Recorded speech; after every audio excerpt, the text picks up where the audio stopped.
Allow me to reintroduce myself. Hey everybody. For those who don't know me, like probably 99.8% of you who ever check out this video, I'm Shalea Homebody.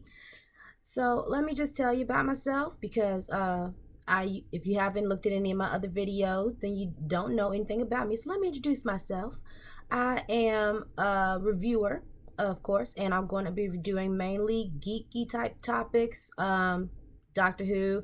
I've already done like Chinese fantasy dramas. If you look back at my past stuff, I've done Batwoman, and just finished his Dark Materials if you want to go back and check out those. But today I am going to introduce a new thing that I'm doing. One of my favorites, Doctor Who season 12. Oh, this one is gonna be Spyfall Part 1. And well, it's definitely going to be part 1 and 2 because I'm going to do all these videos, if not 1 to 2 days afterwards. If you're going to be looking for them, if you want to hit the notification button, thank you. If you want to subscribe, thank you even more. But without further ado, let's get us started. Okay, we start off part 1 with we see the group of companions. Everybody's getting their stuff together, ready to travel again. Ryan's playing basketball, talking to his mates, and they're talking about all the excuses he had for being gone. Now I'm up and traveling and I'm leaving. Yaz is giving up another excuse to her parents and her boss, talking about she's got to go do some other undercover work. And they're like, girl, it's the last time for this. And so she's trying to find her excuse. And Graham is in the hospital getting a checkup, making sure he's good to go, ready to travel and everything.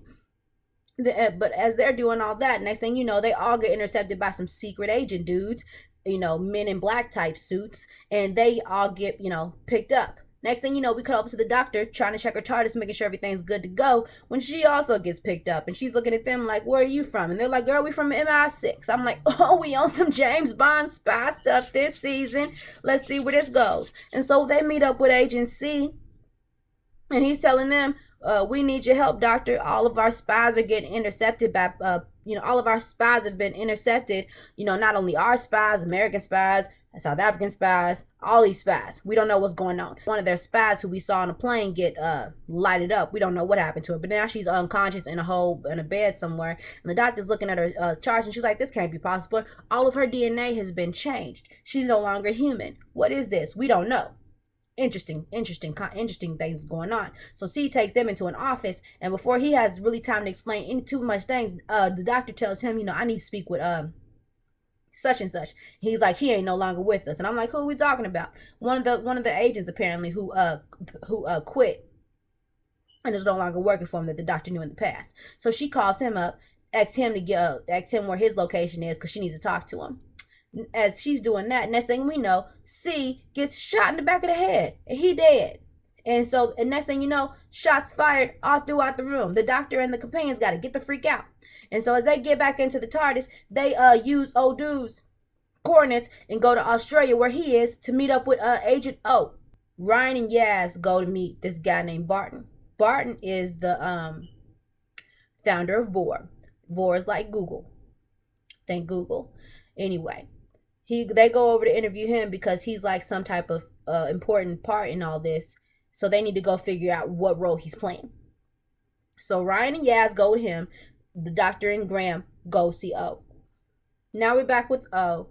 The doctor and them trying to figure everything out. As they're doing that, we go back to over to Ryan and Yaz, and they are going inside the bar, inside the Vor, and pretending to be reporters.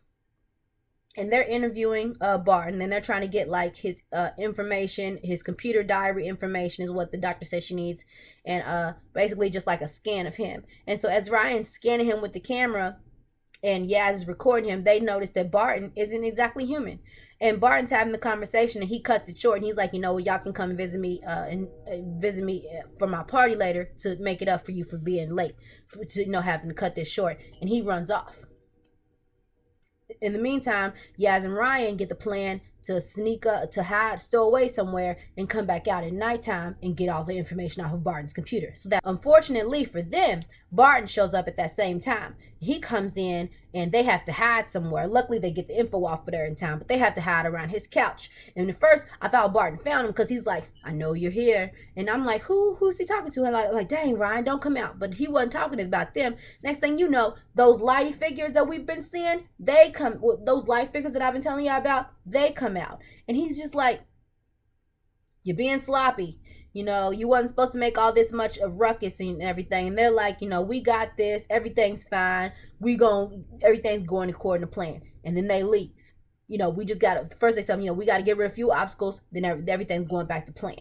And so Barton tells them cool, and he leaves. And then that's when Ryan and Yaz come out from under the sofa, and Ryan's like, we gotta go. And Yaz is like, no, I want to look over other stuff some more. And I'm like, Yaz, come on, you gotta go. You just barely got out of there. And that's the same thing Ryan's saying. Next thing you know, Yaz goes back over to the Barton's table, and a freaking light figure pops up, and he's like, obstacle. And I'm like, Yaz, run. And Ryan's like, Yaz, run. Next thing you know, Yaz gets sucked up by the lightning thing, and I'm like, no, Yaz, you're dead, Yaz, you're dead. And Ryan's looking at her like, oh my God, sorry, Yaz. And he runs out that thing too. Next thing you know, I'm like, what is going on? What is happening? We cut over to the doctor, who now figures out they're now surrounded by the light figures. So they're surrounded by the light figures, trying to figure out how they're going to get out of that. When O puts up a giant electric fence and knocks most of the light figures out except one, and that gets in. And so O's like, I got a second contingency plan in case this don't work. And next thing you know, like, giant glass shield drops on top of the light figure and traps it. And they have somewhat of a conversation where the being is just kind of like laughing at everybody. He's just like, I'm from another universe to here to take over your universe. And the doctor's just looking at him like, trying to ask further questions. Meanwhile, we cut back over to Yaz, who's in like a whole different dimension with like tubes and stuff on the ground. Next thing you know, all these beams of light circle her, and I'm like, oh my God, yeah, is this the moment where you die? And they circle her over, and we cut back over to the doctor, who's looking like they're trying to who's looking at the being, and he's trying to self-destruct or whatever. And we go back over to Yaz, and the being burst into like lights and self-destructs, and from where he was, there's now Yaz. And I'm like, Yaz, you're back. And the doctor's like, Yaz, how'd you get here? And I'm like, I don't know. Me and Yaz don't know, but she's here. And as she sees Yaz in the tube, she gets a phone call from Ryan. He's like, I lost Yaz. And she's like, I found her. And, I got her right here. And I'm like, who? Close call for everybody. So after all that happens, everybody finally convenes together. Ryan and Yaz and everybody joins the doctor and everybody. Now we're going to decide what we got to do next. So the only thing we got to do now is meet up with Barton to have a conversation is what the doctor wants to do. So she decides to go to, crash his party. And so that's what they do. Go inside the TARDIS. And you know what? They decide to take O with them. And so they take O, go inside the TARDIS, get dressed up, crash Barton's party. The doctor goes up to him, and they basically is asking him, what are you doing? Why you only have 93% human DNA? What happened to the other 7 of you? What are you doing with the light glowy people? Are you working for them? Are they working for you? Barton ain't got no time to listen to her. He tells her, you know who I am? I ain't got time to listen to you. I got to go. And he walks on off. The doctor tries to run off after him, loses him, and it's like, where'd Barton? Where'd he go? And Yaz and them are looking over, and they see him getting into a vehicle, and so they go off on a chase. They see some bikes, conveniently 5 bikes. They hop on, conveniently like 3 bikes. They all hop on and take off after Barton. Next thing you know, they find Barton in an airship about to take off on an airplane. Remember, because he likes riding his own airplanes. So he's on an airplane taking off. The doctor runs off after him. Remember, she's got her handy dandy sonic screwdriver. And so she gets a sonic screwdriver, opens up the back of the plane, and hops on. And then everybody else hops on. And as she's, the last person to hop on is O. So before that even happens, we see Barton in the cockpit getting a phone call from a private number. Then we cut back to O, running after the plane, getting up there, and he's just like, oh, sorry. I'm not a good sprinter. The doctor's looking at him like, what? No, that's significant though, because the doctor's just like, what you mean you're not a good sprinter? And he's like, yeah, I'm not very good at sprinting. And she's like, but you were a championship sprinter. And that's when Barton just looking at her like, whew. And the mask comes off. He's like, you got me. You got me. Yes, I'm not really Barton. Thought you'd figured it out by now. When I told everybody about this, you needed to find a spy master. And I'm like, no, is it not? Is it true? It's the master. I'm back. And I'm like, but do I want you to be the master? I don't know. We're going to see. So he reveals himself to be the master, and then he basically tells her to look at the cockpit. Barton's no longer in the cockpit. Apparently, he is the one who made the phone call to arrange for Barton to get out of the cockpit and place a bomb in there. And so now I'm like, oh my God, Doctor, what are we gonna do? Doctor don't know. She just like closed the cockpit, just like ain't nothing we can do. Close the cockpit. Cockpit explodes. Next thing you know, the whole thing is surrounded by glowy men, and the master's just like gotcha. And next thing you know, the doctor gets enveloped by the glowy men and sent away. And me and Graham and Yaz was like, Doctor! As we don't. Please excuse me if the side of my lip looks swollen. I just had my tooth removed 2 days ago. And it looks like the side of my jaw is still swollen. So bear with me. That's why I look this way. And I ain't got on no makeup. If y'all don't know, just letting y'all know now. If y'all looking for, makeup and all that, you're rarely gonna get it. I ain't putting on no makeup in my spare time. I'm just not that girl. But anyway, here's part 2 of Spyfall. Now we're gonna start it out with the doctor. Remember, she got trapped into another dimension by the light beings. When she's walking around talking to herself, and then all of a sudden she hears a voice from another female, and she goes over and she finds that it's somebody named Ada. And Ada tells her that she thinks that she's in some type of conscious mind and she's paralyzed in her other form. Ada's actually quite intelligent, and she tells her, I'm pretty much paralyzed in my other form, but here, this is where I am now, and in a second I'll go out of this being, and then in a second these lights are going to come, and then they're going to transfer me back into my physical form, and I'll be back. And I'll be back to, the regular plane. And the doctor's just like, girl, where you think you, and she's like, where do you think you are? And she's like, oh, I'm in my mind. And she's like, well, who do you think I am? And she's like, well, you're clearly some type of, form of my conscience. And the doctor's like, no, I'm the doctor. And actually, I'm stuck here too. And then Ada's like, well, you know what? How about you grab onto me after they send me over? You hold my hand and maybe I can get you through. Because, hopefully, because I'm afraid you're going to be stuck here. And the doctor at first is like, I don't think that's going to work. And then Ada's like, well, how do you know if you don't try? And so, of course, the doctor grabs her hand, and then she pulls her into another plane. But all we see is lights. We don't know where they are after that. Meanwhile, going back to the plane crash, we see the plane crashing, of course, everybody panicking. And then suddenly Ryan falls to the floor, and he sees his name on some plates. And so he goes from each one, and then one says Ryan, the other one says Ryan Sinclair, exclamation point. He's like, oh, that's clearly for me. And then they tell him a seat number, and so he goes to that seat number, and in there he finds a plane pamphlet on telling him how to land a plane without a cabin. Convenient. Who did that, I wonder? We don't know, but it only could be, one person. So they plug that into the cockpit of not the cockpit.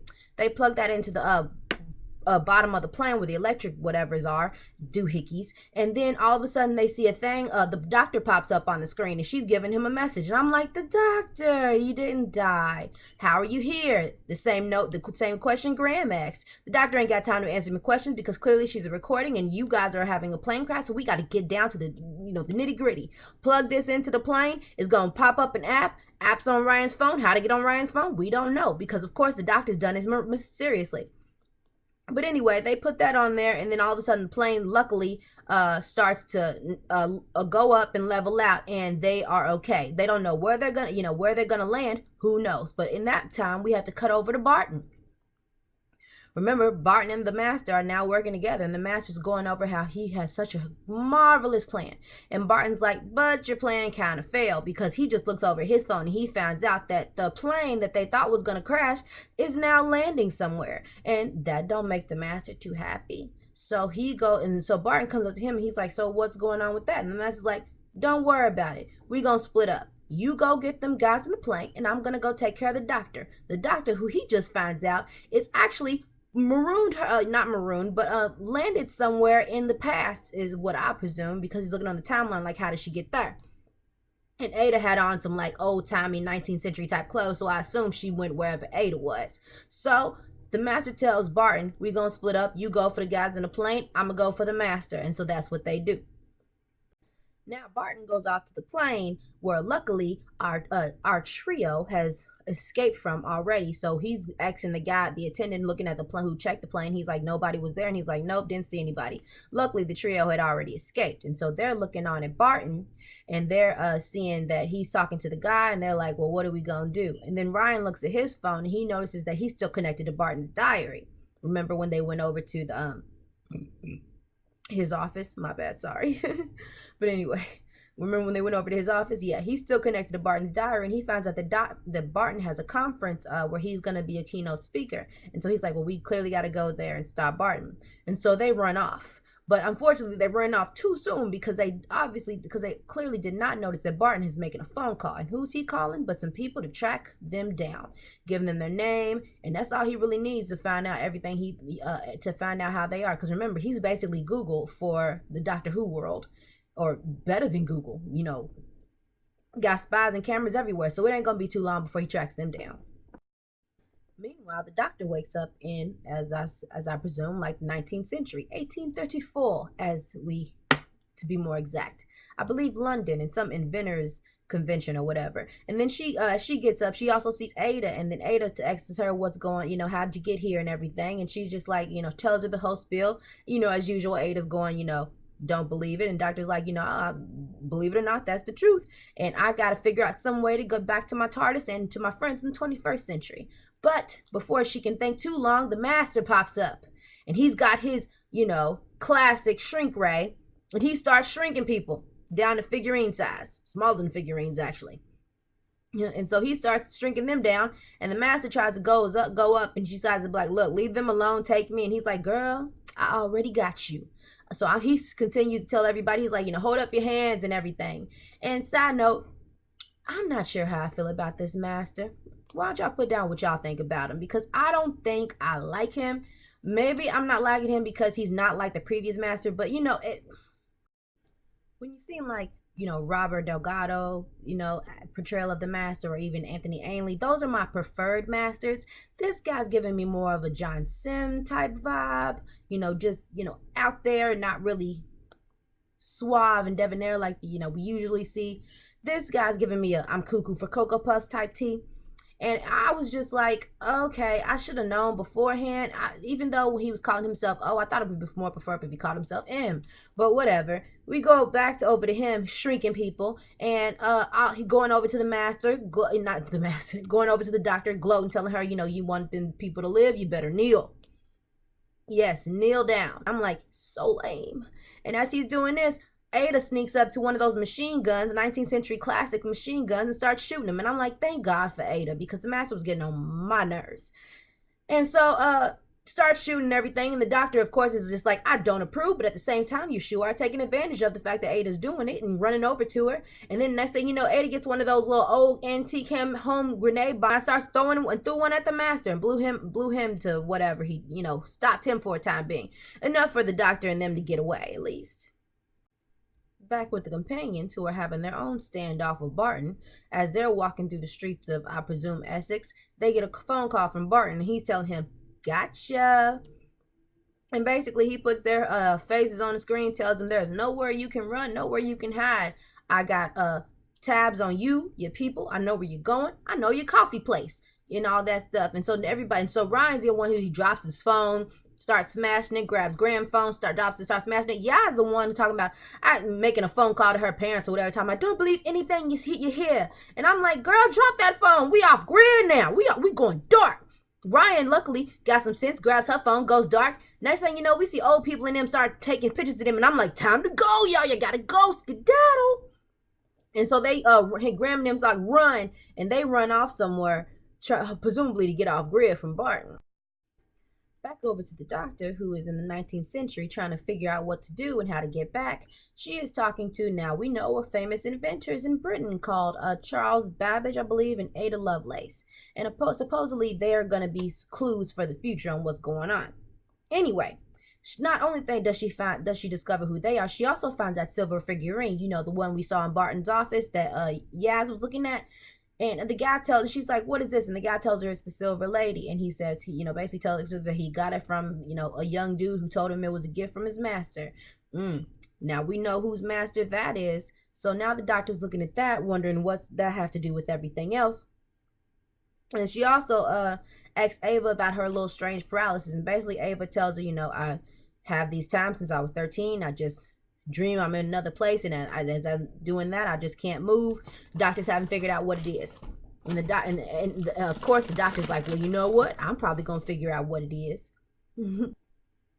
So we know they're called the Cassavin because Ada had told us that they projected that in her mind back when she was in the other dimension.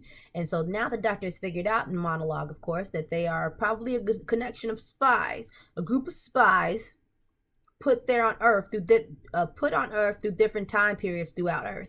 Remember that map we saw in part 1? Yes, that was like not a map of different worlds. That was a map of different times throughout Earth. And so she's like, okay, a network of spies through time. What are they here to do? Maybe, possibly, we don't know. But either way, she's got to meet up with her companions hopefully to figure it all out. That's when Sonic Screwdriver. Hold on. I have to get mad when they got theirs. Ha ha ha. Yes. Then the Sonic the Screwdriver. She Sonic Screwdriver's the silver figurine. And they're like, what you do with the silver figurine? What you do that to the silver figurine for? And she's like, look. And next thing you know, after she does that, one of the Kasavians pops up. And she's like, so if I Sonic Screwdriver, I'm holding this up. If I Sonic Screwdriver the silver figurine, possibly this Kasavian, as I go through it, will open a portal to get me back to the 21st century. Sounds risky, Ada tells her. But she knows what? If there's risk, there's hope. So she's going to go through it. And as she goes through it, who grabs her freaking hand but Ada? And they both go through the Kasavian time portal. Meanwhile, we go back to the companions hiding out in an old construction site that they found, off grid, wishing and hoping and praying and saying, hoping the doctor comes back to save their butts. But until then, we got to pull our resources and figure out what we got. Okay, we got, what is it? Rocket cufflinks. Okay. And we got laser shoes.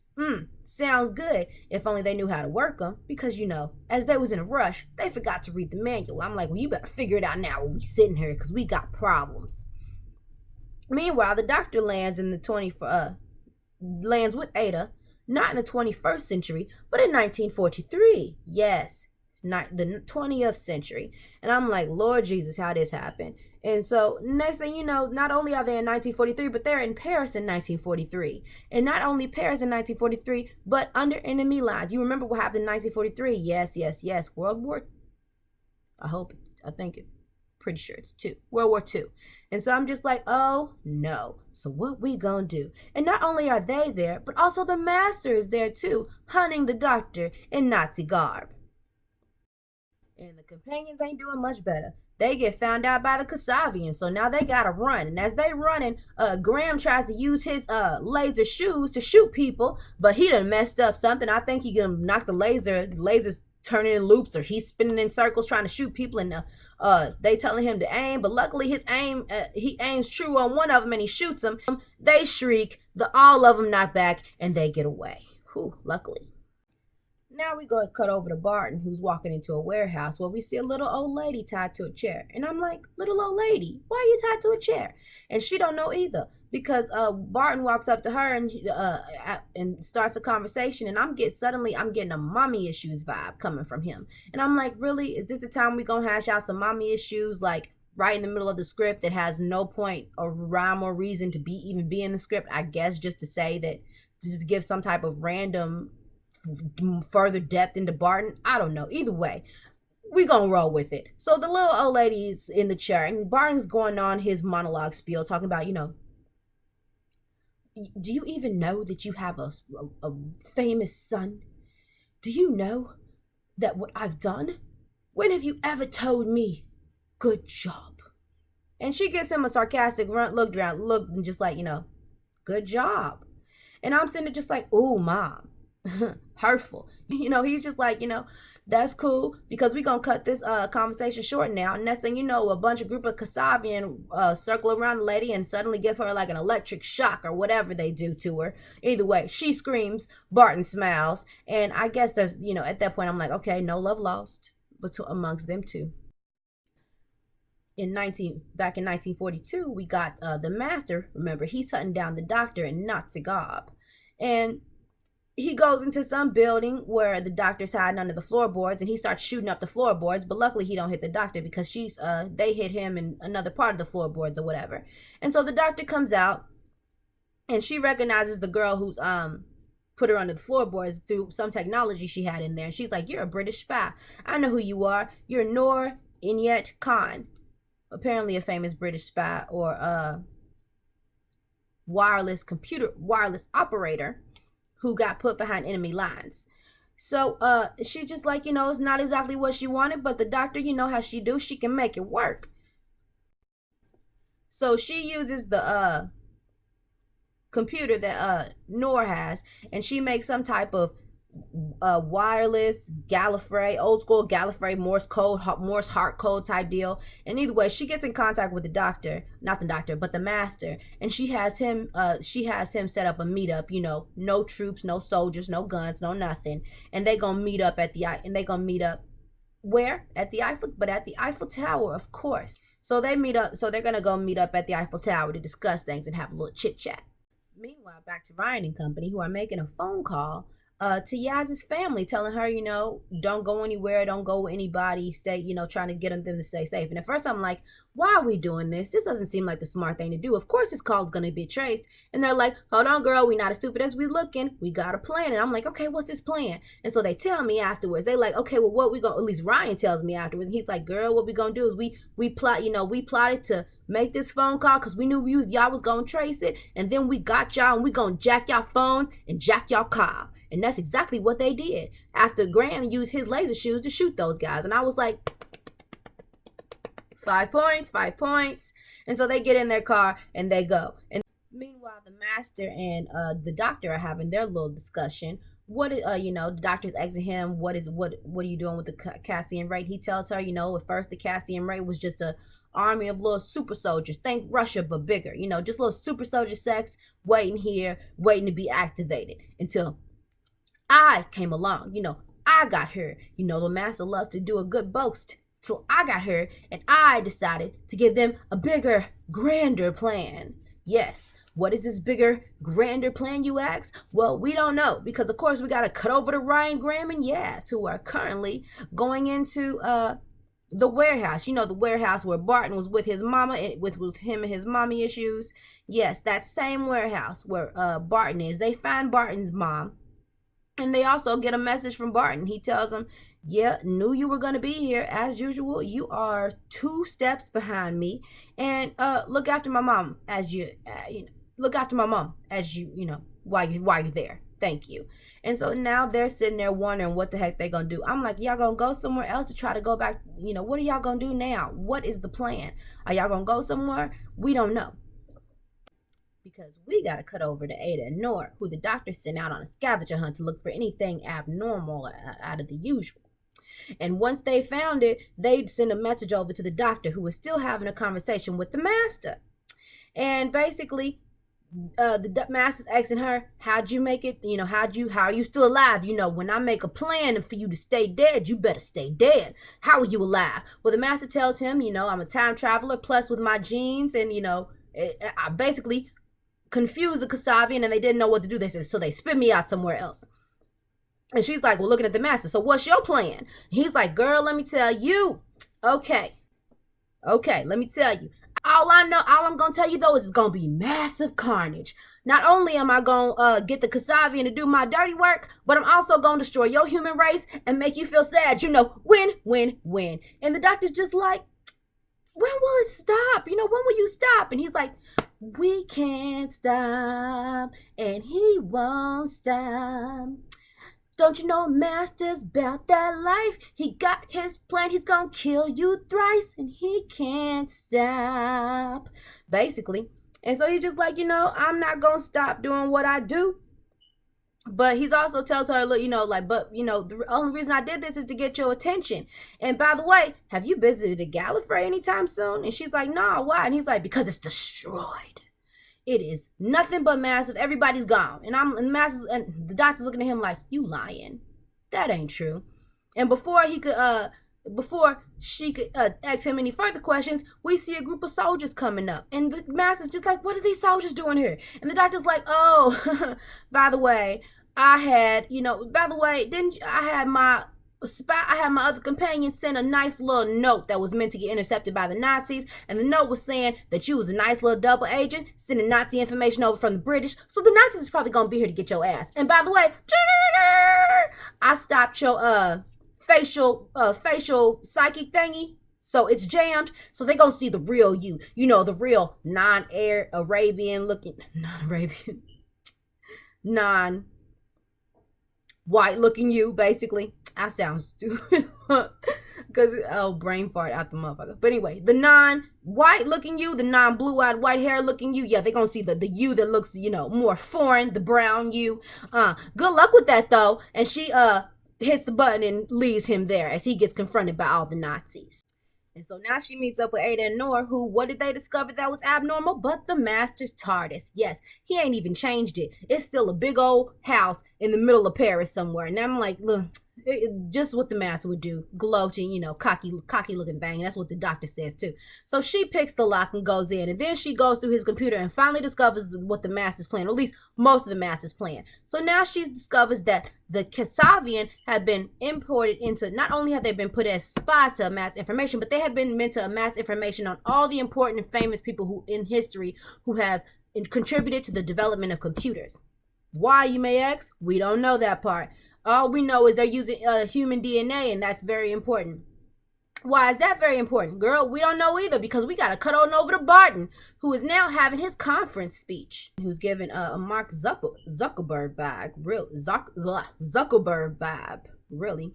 And he's basically thanking the whole crowd that he's talking to for basically being stupid and handing him all the information he ever needs on a silver platter and allowing him to amass this massive amount of information on their lives. And then after he says that, he sends out a massive group text to everybody around the world. And what does it say? Humanity is over. You have 3 minutes to prepare. 3 minutes to prepare? I mean, I don't know. Prepare what? I guess to run for 3 minutes? I'm just like, what the fuck? Humanity was over would have been quite fine. You didn't even need the 3-minute part, honestly. Honestly.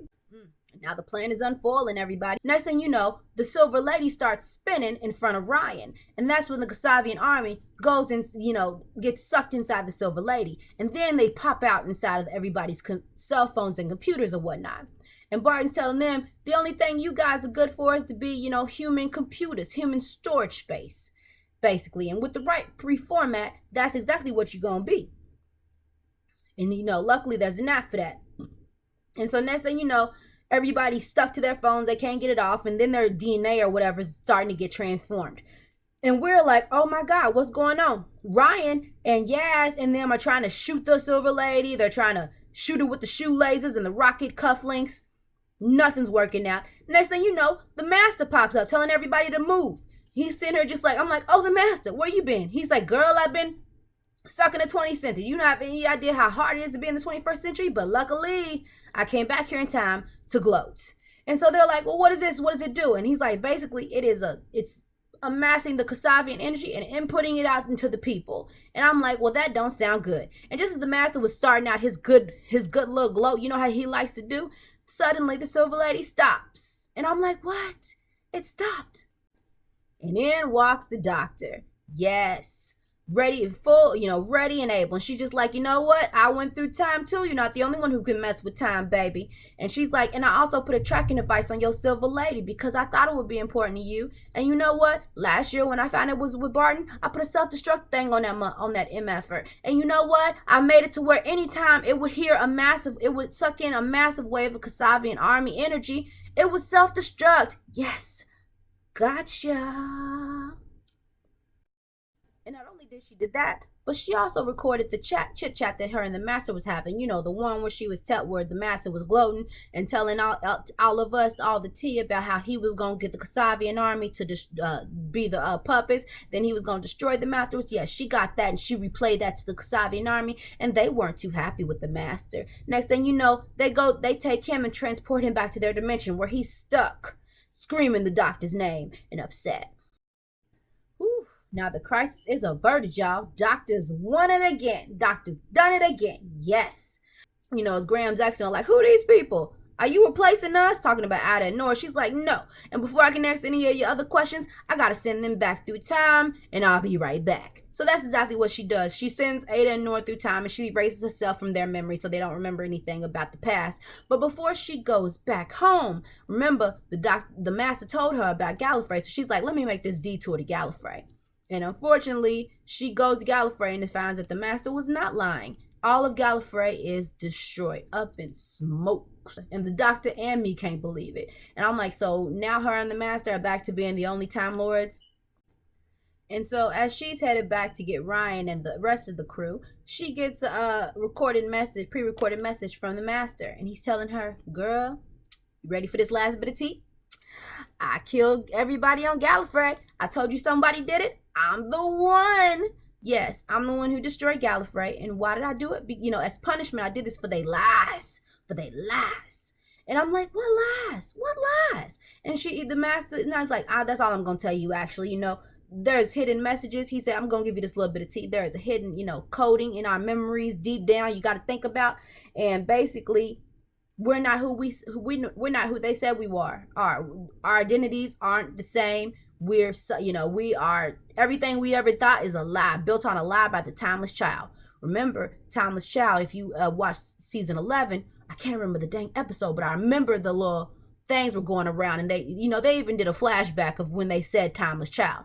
Either way, the master wasn't giving no more tea after that, and he tells us so before he cuts off. And of course, the doctor's not too happy about all this. So now my thoughts. I really enjoyed it. Luckily, because if anybody watched season 11, then you would know it was really light in season 11. We didn't see too many aliens coming through, a few, but we're really used to more in-depth, more people kind of more darker stuff.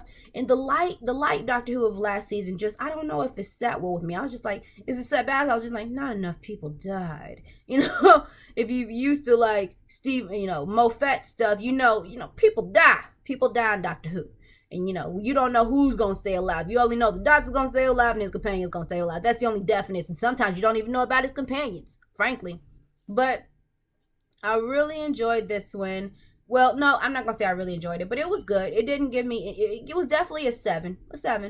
And I'm can't wait to see the rest of the season. As far as everything else goes, seemed like it was a good script.